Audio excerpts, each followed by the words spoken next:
I get it. We gave up a lot. They did too.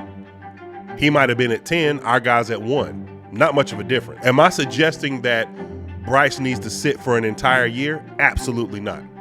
But what I will say is this.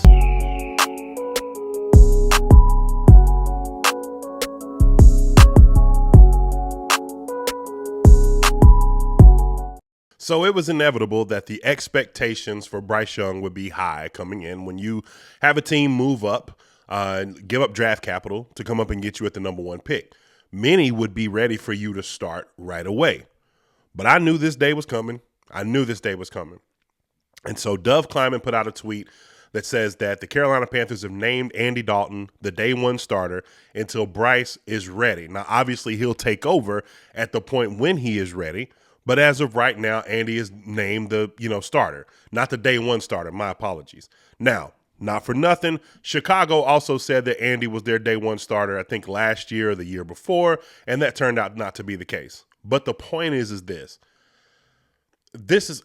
I'm not so surprised at this, and I'm also not mad at this at the same time. I don't think sometimes we value just how important it is to have mentorship. Most quarterbacks that aren't successful in the league, like if you take all the other outliers out, right, or all the other variables out, if you will, like coaching or talent around you, and things like that.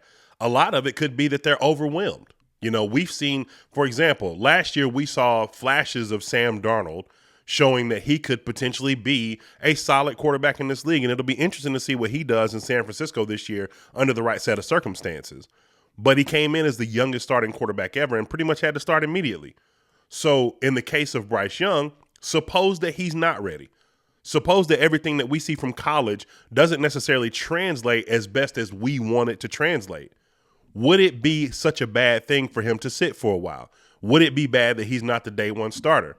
I think you would have to listen to somebody that has this kind of experience to see just how much effect this would take.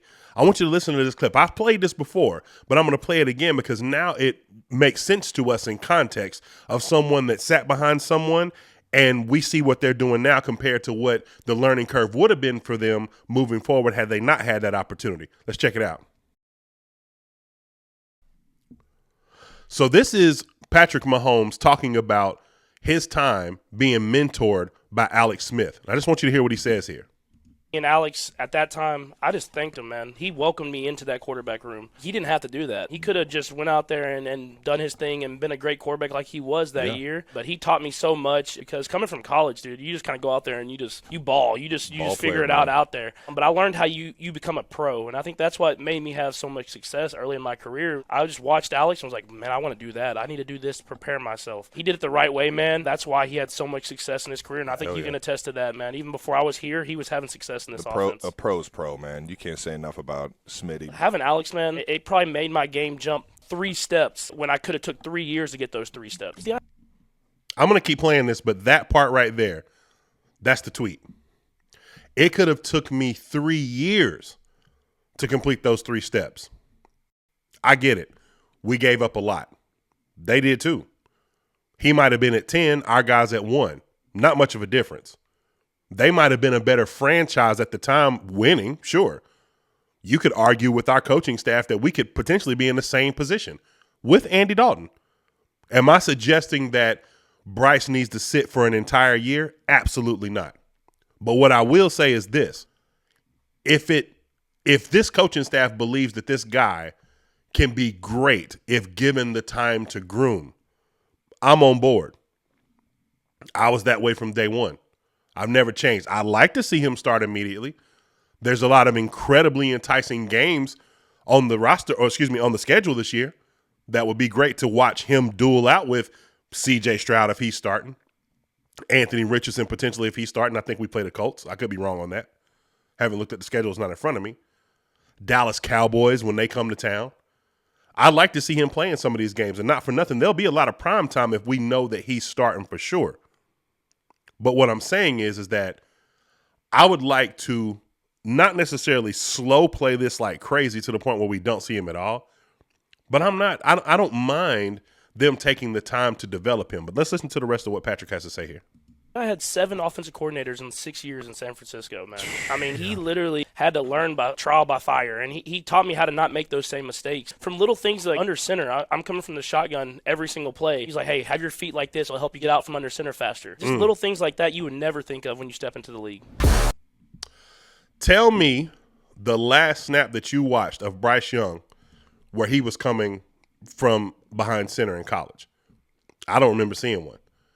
Every single snap that he took in college was in shotgun. At least that's what the film shows. I don't think that it's going to be a foregone conclusion that Bryce is going to take snaps behind center as a pro. I'm not saying that he can't because he probably did it in high school. And it's possible that if you go through all the film, there may be few moments where he did it in college. But he'll certainly be asked to do it. I don't see a scenario where they go 100% snaps out of shotgun. 70? No, I can agree with that. I could see that happening. But 100? I doubt it. So like those small details could mean a world of a difference from being able to be mentored by a guy and building that muscle memory, which is why Bryce Young said when they asked him, who's the player that you look forward to, I guess linking up with the most? He said, Andy Dalton. Why? So I can learn from him. He's a professional. He's done it. Many of us forget. We see the now Andy Dalton, but let's not forget the consistent playoff in the same division where teams were winning Super Bowls, the Pittsburgh Steelers, the Baltimore Ravens, where he was getting to the playoffs just about every year under Marvin Lewis. So there's something to be said for that kind of mentorship. And furthermore, like I said, at the end of the day, I know for me, I can't speak for you guys, and I'd like to hear what you guys want to say below or what your opinion of this is below. But for me, I'm okay with not starting him right away. I want to see him eventually this year like all you guys. But at the same time, I don't want to see him until he's ready. We don't want to have the trial by fire guy. We heard what Pat said there. It wasn't until Jim Harbaugh came into the building in San Francisco that Alex Smith went from a guy that looked like a bust to a guy that was a bad punt away from a potential Super Bowl when they were playing the New York Giants in the NFC Championship. And he lost his job, obviously, to Colin Kaepernick, and the rest is history. But the point is that I'm all for this guy getting an opportunity to sit, to wait, to figure out if it's, if he's ready. And when he is ready, then I'll be ready for them to, introduce him, and we'll be guns a-blazing from there. But let me know what you think below. Make sure to comment, like this video, subscribe to the channel, hit the bell notification so you never miss a video. This is John from the One Carolina Show. Keep pounding.